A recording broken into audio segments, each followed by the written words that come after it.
In CBS 12 News this morning, it's Scam Alert Day. Con men, bad actors, swindlers coming in many forms, but they all have one goal in common. They're out to get your money. Yeah, so for the next couple of days across all of our platforms, CBS 12 News is going to be sharing some awful stories of innocent, trusting people getting ripped off. And we'll be sharing tips and tricks to look out for to protect yourself and your nest egg. And this morning, we begin with a story that starts with a widow looking for love on a dating site. She falls head over heels for an international man of mystery who convinced her to send him money repeatedly over the course of 2 years. In all, she willingly gave away north of $1 million.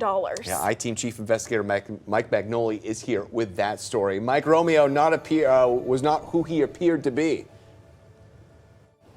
Good morning, everybody. The victim thought her new boyfriend was British, a world traveler, a devout Christian. Turns out that was all fiction. He was the invention of a team of computer-savvy Nigerians. You and I don't see each other very often, but if someone were to call me up and say, "Hey, Mike was in an accident and he needs your help," I would help. And that's what the guys on the other side of the screen are banking on. Debbie Montgomery Johnson and I met in 2015. When she sat down with CBS 12 News, it was her first ever TV interview. Since then, she's been the guest on many national programs. She's become a victim rights advocate, even joined a group called SCARS, the Society of Citizens Against Relationship Scams. Deb has made it her life's mission to warn singles about the con artists and the thieves who lurk on dating sites. But in spite of her best efforts, the stories keep on coming. In fact, the numbers are only going up. And we see thousands weekly.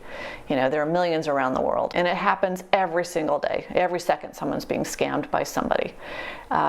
We have to have some support for the victims so that they're willing to speak up, because nothing will be done if governments and social media sites, if they don't know how many people are being taken, they're not going to take it seriously. The man in this photograph is an illusion.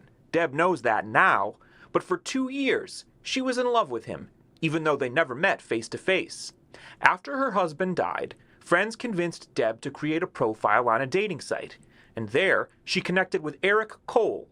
Soon, Deb and Eric were exchanging love letters, flirty text messages, and they were on calls that went late into the night. Eric even sending Deb pictures of his family. These images are pulled from the internet.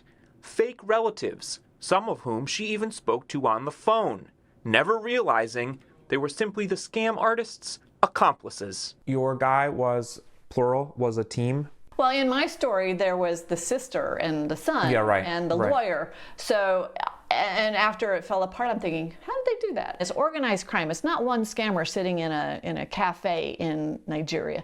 These are office buildings full of university-trained salespeople, basically. Selling an emotional connection? Totally fabricated. Eric began asking for financial favors. Could Deb wire him some money because he was abroad and didn't have a way to exchange currency quickly? Then there were business deals. Eric promising he was about to make a fortune for their future, and Deb should get in on the action. And sometimes Eric had family emergencies. He needed to fly to Europe to be with his boy. All told, over the course of their online relationship, Deb sent Eric over $1 million. Finally, one day, Eric came clean. This young man from Nigeria revealing Eric was his invention. What the scammers did to me in 2 years, that's being done now in 6 months or less. And Deb says that no one should go through the emotional or the financial heartbreak that she endured, so she has pink flags. Those are warnings for singles on these sites and apps. And the first one has to do with military uniforms. You meet a guy, says he's in the Army, you check his profile, and you see that military uniform, you might be inclined to believe him, but law enforcement agencies say that identity theft is rampant on these sites. And because there's that trust of the military, you want to do some digging before you go hook, line, and sinker. Second pink flag. If you've been talking with someone and there seems to be chemistry, but you haven't met the person in real life in 2 or 3 weeks, you got to be wary of that. So Deb says if you haven't seen the whites of his eyes, he might not be real. And third pink flag, an emergency. It's a crisis. He needs money in a hurry because of one thing or another. be very suspicious of that, especially if you haven't known the person for very long. Those emergency text messages in the middle of the night might be a setup to siphon your dough. Thanks, Al. Well, breaking tonight, Fort Pierce police say a missing newborn baby has been found in Jacksonville. Now, the baby disappeared with his parents after they missed a court appearance on Tuesday. Now, just last year, those same parents were arrested in connection with a reported kidnapping. CBS 12's Denise Sawyer joins us now with what we're now learning about the couple. Denise?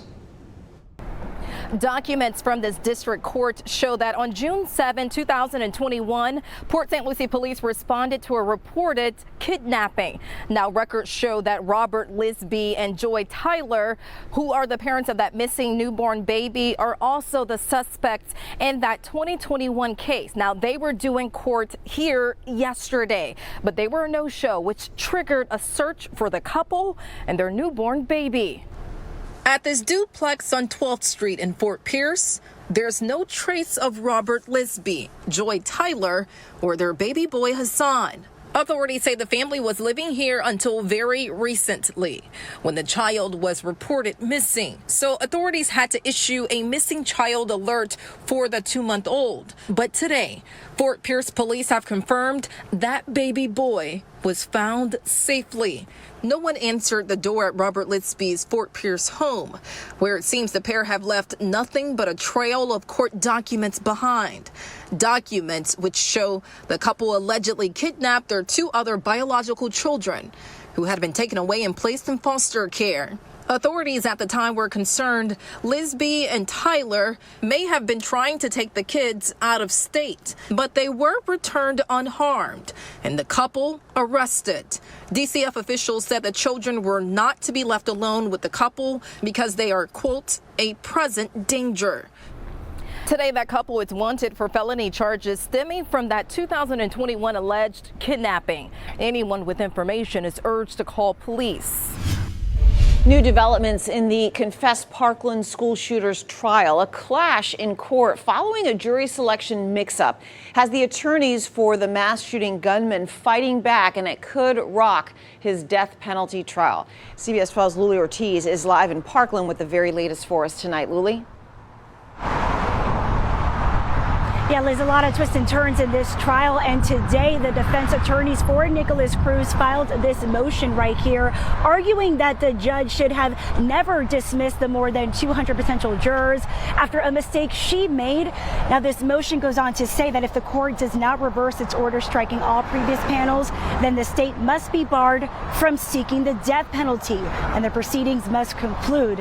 Now, Judge Elizabeth Scherer began jury selection all over again this week, but the defense objected to this, and now they're asking the judge to sentence Cruz to life in prison for the murders of 17 students and staff members at Marjorie Stoneman Douglas High School on Valentine's Day in 2018, and again to block the death penalty. They also argue that at the very least, the judge must reinstate the jurors she previously dismissed. Now, coming up on CBS 12 News at 11, we're going to break down this motion into more detail, and we're going to hear from the parents who lost her children here at that massacre in 2018 and get their reaction.